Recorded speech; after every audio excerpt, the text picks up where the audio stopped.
Yeah, you're people. Let's not kid ourselves. If you're buying a Mercedes, part of what you're buying is definitely the prestige. That's absolutely an intangible benefit that they're marketing. And people don't know the difference between C-Class, E-Class, S-Class. All people know is that symbol, that Mercedes symbol. That's what people recognize. And when you drive down a block and you're looking up people's driveway, that's all you see is that symbol. He's got a Benz, she's got a Benz, she's got a Benz, he's got a Benz.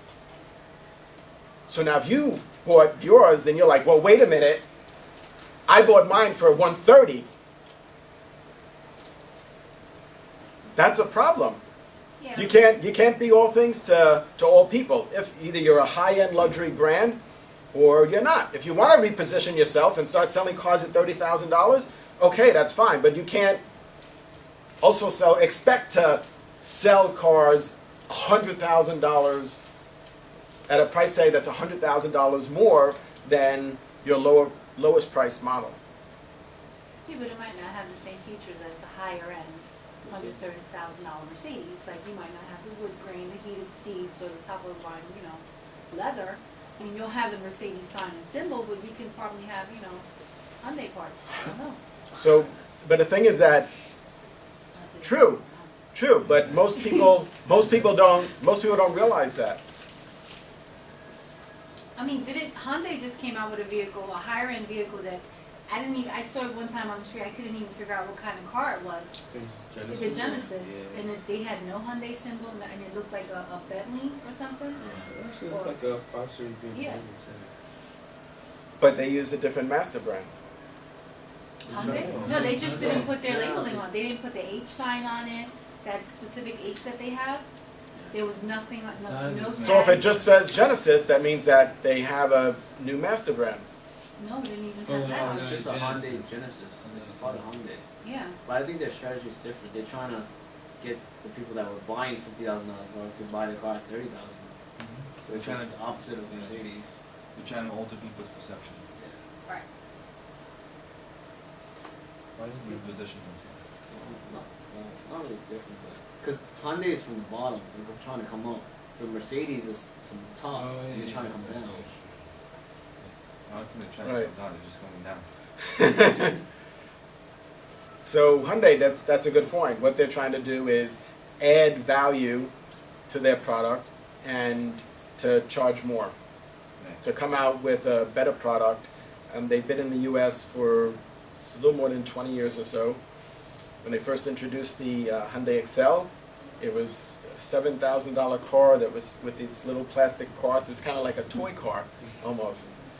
And but they've improved the quality of their cars, and they have an excellent warranty program, and they've increased the price, which is different from a penetration pricing strategy, which means that you start, you bring a product to a market at a low price to penetrate the market quickly. But once you do that, you can't raise the price after that. Once you start selling the item at a low price, nobody wants to pay more now. But that's different from what Hyundai did, because they're not trying to sell the same product and charge more. They're trying to sell a different product under the same brand name and get more money for that. That's different from a penetration pricing strategy. A skimming strategy is you start at a high price and lower the price over time, which is like, for example, what they did with the iPhone. They introduced the iPhone at $600, and then a few months later, actually a few weeks later, right, literally, they dropped the price dramatically to increase sales. And now they've come out with another iPhone. Today, the iPhone S. Right, 3GS. iPhone S. But I heard it's just different software, it's not a linear It's hardware. the You could It's like an update your upgrade. old iPhone with the software. I actually tried to do it today, but the server had crashed with Apple, so gotta wait a little while. Well, one of the versions of the 3GS has, it's not just the software. Yes, you can update the software, which has some new features for the iPhone that you could forward text messages, copy and paste. But the new model, the 3GS, has a faster internet access, which is supposed to be twice as fast as the prior model. And they have video. Can't you do short videos with the new iPhone? And it's a 32 gigabyte hard drive. It's ridiculous. Yeah. It's more than a computer used to be. 7 years ago. Yeah, all in the palm of your hand. Did you get one already? No, not yet. Not yet. I'm still trying to get them to fix my my 3G 16 gigabyte one that mysteriously stopped working. That one I've only had for 3-4 months, and the escape button stopped working.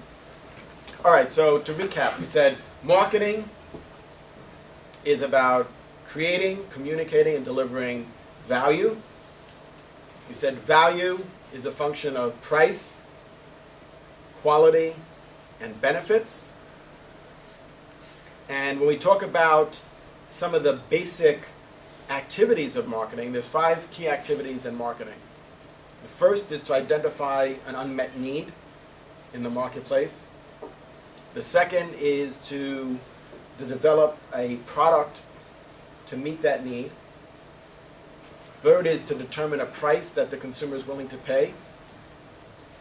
And fourth is to gain distribution, which means to get on the shelf at Walmart or Target or Rite Aid. And fifth is to build awareness. And the order is important because you don't want to start advertising and the product not be on the shelf, which very often that's a problem. Right. Some companies, they jump the gun in trying to create some hype for their product, and then consumers go into the store, the product is not there, they're frustrated. Now in some categories that's acceptable, like in entertainment, consumers consider that to be acceptable, but in most cases people aren't going to just keep going back and checking to see, did it come in yet? Unless it's a very high involvement product. So what that means is that you're going to have to spend another $25 million to advertise and get people to get off their couch and to drive to Walmart. So the 5 key activities are identify the need, the unmet need in the market, develop a product, determine the price, gain distribution, and build awareness. That's what we're focusing our time and energy in doing. And there's 4 key variables that are in our toolkit, which is the marketing mix, known as the 4 Ps. Product, price, place, and promotion. Those are the 4 powerful tools that we have at our disposal that we could use to influence the product life cycle. What are the key stages of the product life cycle? Who remembers?